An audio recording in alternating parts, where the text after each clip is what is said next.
The sun hadn't yet risen when Veer's alarm buzzed for the 5th time. He reached out, turned it off, and stared at the cracked ceiling of the one-room house he shared with his mother.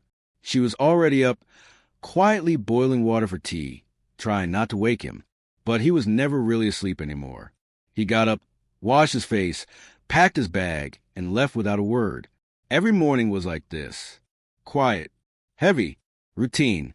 Outside, the world looked the same, but Veer didn't. At 17, he looked much older, not because of his face, but because of what he carried inside. His father had passed away 2 years ago, a factory accident. Compensation came late and small. His mother had taken up stitching, sometimes working until her fingers bled, and Veer had taken up silence. He wasn't brilliant in school. He wasn't a topper, but he was consistent. He never missed a class, never made excuses. His teachers noticed, but no one really said much, until one day, his math teacher stopped him after class. "Veer, are you preparing for entrance exams?" the teacher asked. "No, sir," he replied, eyes down. "Why not?" Veer hesitated, then said softly, "We can't afford the coaching." The teacher nodded. "Come tomorrow. I'll coach you for free, but only if you're serious." Veer didn't respond with words.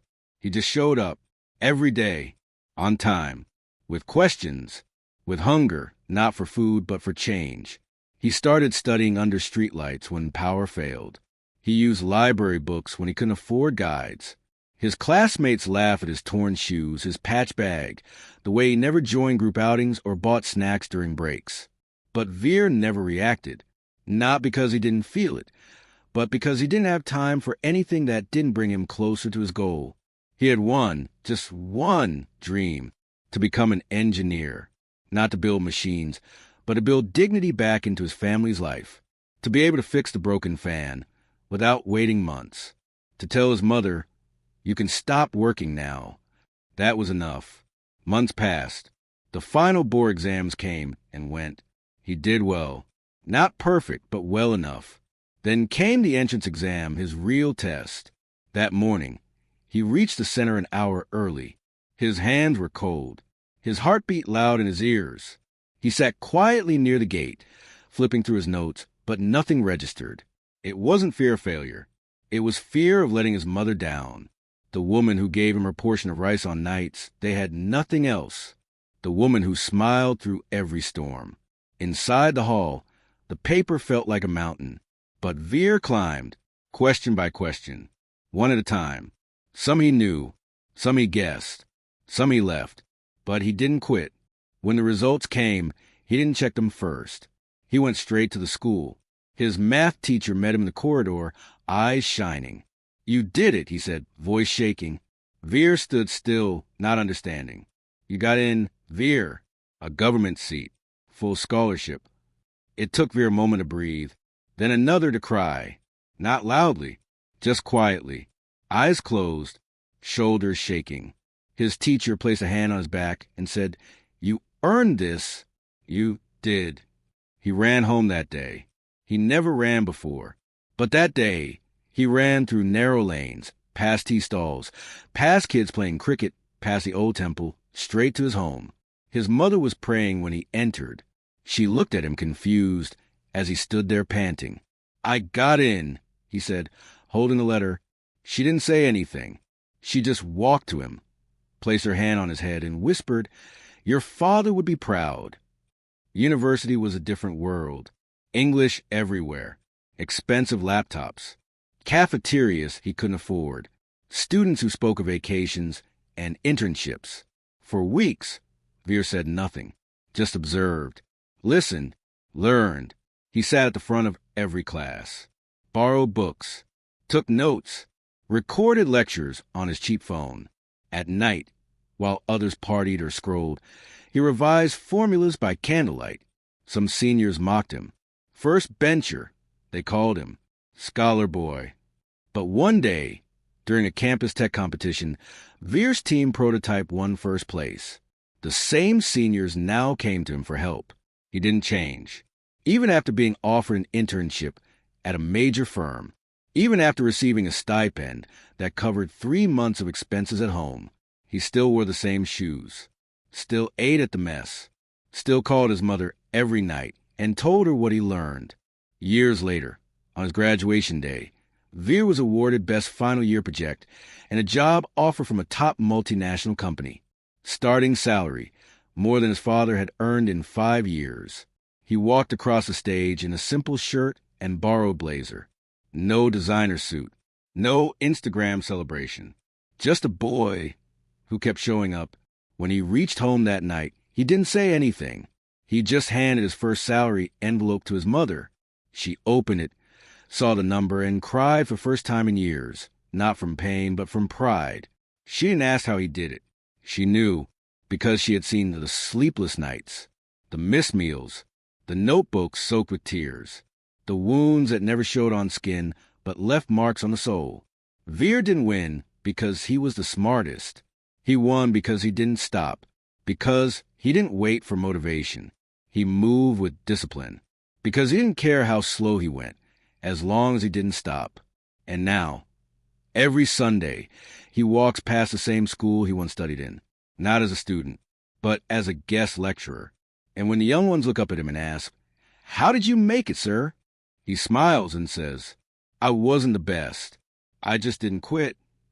Then he looks at the blackboard, the chalk in his hand, and remembers everything. The sweat, the hunger, the nights under the streetlight. And he whispers to himself, as if reminding his past, "This is what happens when you keep showing up." Veer's new life didn't start with a ribbon-cutting moment. It began quietly, like all his mornings. He moved into a small rented room close to his office. No fridge, no air conditioning, just a mattress on the floor, a second-hand desk, and a sticky window that barely opened. But it was his, and for the first time in his life, he didn't feel like he was just surviving. He felt like he was building something. Each morning, he walked to work early. Even though he had a company transport pass, he chose to walk, to remind himself where he came from.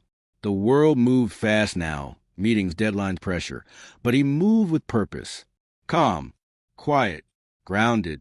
In the evenings, instead of going out with colleagues, he logged onto a free Zoom link and tutored students who couldn't afford tuition. He didn't advertise it. He didn't post it. He just did it. 1 student, then 5, then 20. One night, a boy named Ara from a village in Bihar told him, "Sir, I only joined because my brother failed 3 times. I wanted to prove we're not a failure family." Veer stared at the screen for a long time, then said slowly, "You're not trying to prove anything. You're building something. Brick by brick. Do it for you." Word spread. Students began calling him the invisible mentor. He didn't care for fame. He cared that they believed in themselves. A year later, Veer's company sent him abroad for a training program. London. He had never even boarded a flight before. His hands trembled as he buckled the seatbelt, but his eyes sparkled. At the airport, while checking his documents, the officer asked, "Purpose of visit?" Veer smiled and said, "To become who I dreamed of years ago." In London, he learned more than just software systems. He learned confidence. He stood in meetings and spoke clearly. He asked questions. He challenged ideas. And when it was his turn to present a new design system, the boardroom went silent. Not because he was loud, but because he spoke with clarity only pain can teach. They promoted him that quarter. He returned home not as a poor boy with a patched bag, but as someone who now sponsored other students' education without telling anyone. He created a scholarship in his father's name, the Anil Singh Grit Grant. No essay, no grades needed. Just one question to apply. What are you willing to sacrifice to chase your dream? And when his mother saw the scholarship poster for the first time, she pressed the paper to her chest and wept. He walked with her back to that small house, now repaired, freshly painted. She made him chai, and they sat in the same spot where he once cried quietly after school. This time he laughed. Years later, he was invited to his old school as chief guest. He walked through the same gates, now with children running up to greet him, holding banners with his name. His old teacher, now retired, waited at the front steps. "You came back," the teacher whispered.